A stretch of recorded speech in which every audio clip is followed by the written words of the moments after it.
হা না ভোট আমার লাইফে জীবনে কোনোদিন দেইও নাই। আর আর হা না ভোট এ সম্বন্ধে আমি কোনো কিছু জানিও না। আপনার যদি দেই আপনার লাভ, আর আমি যদি না দেই আপনার লাভ না। একটা এমপি প্রার্থীও দুজন দাঁড়াইছে, একজনকে ভোট দিলে পাস করবো এটা জানি, কিন্তু এই গণভোটে কি হবো তা জানি না আমি। আগামী 12ই ফেব্রুয়ারি ত্রয়োদশ জাতীয় সংসদ নির্বাচন, একই দিনে জনপ্রতিনিধি নির্বাচনের ভোট অনুষ্ঠিত হবে। সঙ্গে সঙ্গে কিন্তু গণভোটও অনুষ্ঠিত হবে। গণভোট দেশ মেরামতের জন্য সাধারণ মানুষ হা বা না ভোট প্রয়োগ করবেন। সাধারণ মানুষ অর্থাৎ আমি এই মুহূর্তে রয়েছি রাজশাহী বিভাগের মধ্যে একমাত্র সরকারিভাবে দুর্গম ঘোষিত চৌহালি উপজেলায়। চৌহালি উপজেলার যমুনার চর অঞ্চলের মানুষ গণভোট নিয়ে কে কি ভাবছেন জানার জন্য চেষ্টা করব সাধারণ ভোটারদের কাছ থেকে। দর্শক, চলুন শুনে আসি তারা কি বলছে।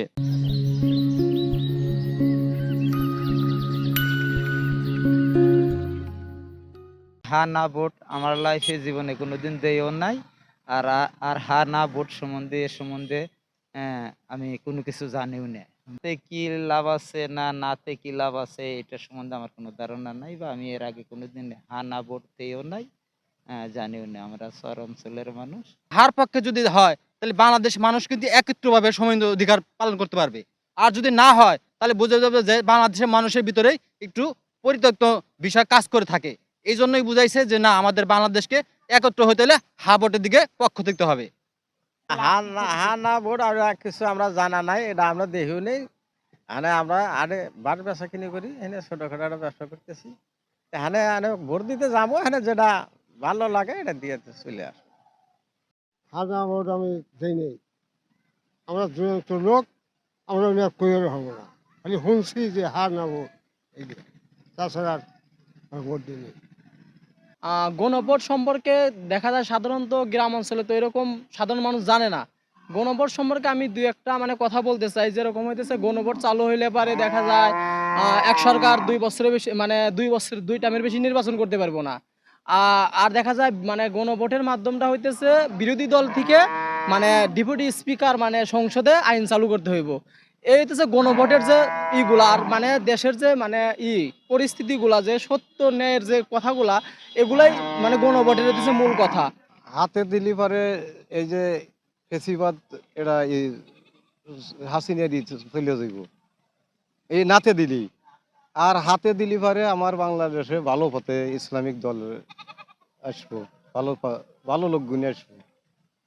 দেওয়া না দেওয়া না, এটাই কি, তাছাড়া তার কিছু জানি না আমরা। আপনার যদি দেই আপনার লাভ, আর আমি যদি না দেই আপনার লাভ না।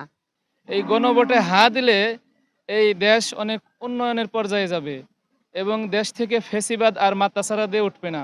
এই দেশ একটা সুশৃঙ্খল উন্নয়নশীল একটা দেশ হবে। মালাই গেছে গণভোট কি জিনিস আমি তো তা জানি না। একটা এমপি প্রার্থীও দুজন দাঁড়াইছে, একজনকে ভোট দিলে পাস করবো এটা জানি, কিন্তু এই গণভোটে কি হবো তা জানি না আমি। কি হবে না হবে তাও জানি না, দেশ কিভাবে চলবে না চলবে তাও জানি না, এ সম্বন্ধে আমাদের কোনো ধারণা নেই। আপনি কি করেন এবং এই আমি গণভোট নিয়ে কোনো প্রচারণা শুনেছেন? না, কোনো প্রচারণা শুনিনি নাই। গণভোটে কি হবে না হবে তাও আমার জানা নেই। এই যে আবুল কাশেমের মতো যারা যমুনাচরের প্রান্তিক পর্যায়ের মানুষ রয়েছে, যারা সরল প্রাণ মানুষ রয়েছে, তারা বলছে 12ই ফেব্রুয়ারি ত্রয়োদশ জাতীয় যে সংসদ নির্বাচন অনুষ্ঠিত হবে, সেই নির্বাচনে তারা জনপ্রতিনিধি নির্বাচনের জন্য ভোটাধিকার প্রয়োগ করলে গণভোট সম্পর্কে তাদের কিন্তু তেমন অভিজ্ঞতা নেই, বা গণভোট নিয়ে কিন্তু তেমন প্রচারণাও তারা এখনো শোনেনি।